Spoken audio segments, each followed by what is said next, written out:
अध्यक्ष महोदय, जब रामलला की प्राण प्रतिष्ठा की बात आई तो किसी ने कहा बिना कलश के प्राण प्रतिष्ठा कैसे होगी, किसी ने कहा बिना कलश के प्राण प्रतिष्ठा कैसे होगी, किसी ने कहा जब चुनाव ही प्राण हो तो सोचो कौन सी प्रतिष्ठा दांव पे लगी होगी।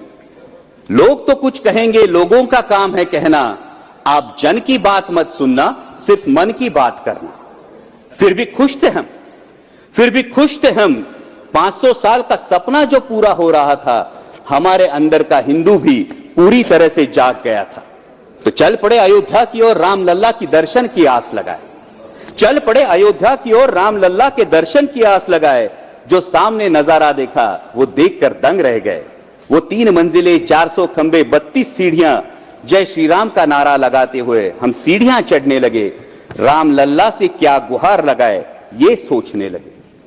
पहली सीढ़ी पर याद आई महंगाई, पहली सीढ़ी पर याद आई महंगाई, दूसरी पर देश में बढ़ती बेरोजगारी, तीसरी पर पत्रकारिता की चरण चुंबकता, चौथी पर सेंट्रल एजेंसीज की संदिग्ध भूमिका।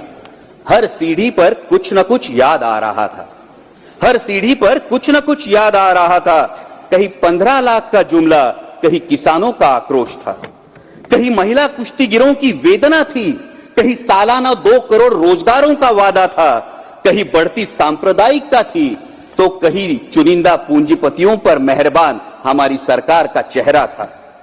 इस वास्तविकता ने झंझोड़ने के बाद, इस वास्तविकता ने झंझोड़ने के बाद भी हम अंधभक्तों की तरह चलते गए। होश तो तब संभाला जब रामलला के दर्शन हुए। हमें नतमस्तक देख रामलला मुस्कुराते हुए बोले, हमें नतमस्तक देख रामलला मुस्कुराते हुए बोले, मैं कल भी था, आज भी हूं, कल भी रहूंगा। जितना इस मंदिर में हूं उतना ही तुम्हारे मन में रहूंगा। लेकिन याद रखना हमेशा, लेकिन याद रखना हमेशा, मैंने त्रेता युग में रामराज जलाया था, तुम कलयुग में जीते हो जहां संविधान ने गणराज जलाया है। धर्म समाज का किनारा जरूर है, धर्म समाज का किनारा जरूर है, लेकिन देश एक बहती धारा है। किनारे को धारा के बीच में लाया तो प्रवाह अड़ जाता है, प्रगति के पथ से हट जाता है। इसलिए धर्म का ठेकेदार नहीं, पहरेदार बनना चाहिए। इसलिए धर्म का ठेकेदार नहीं, पहरेदार बनना चाहिए।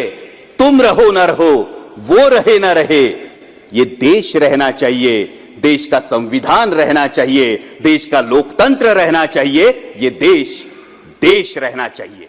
जय हिंद।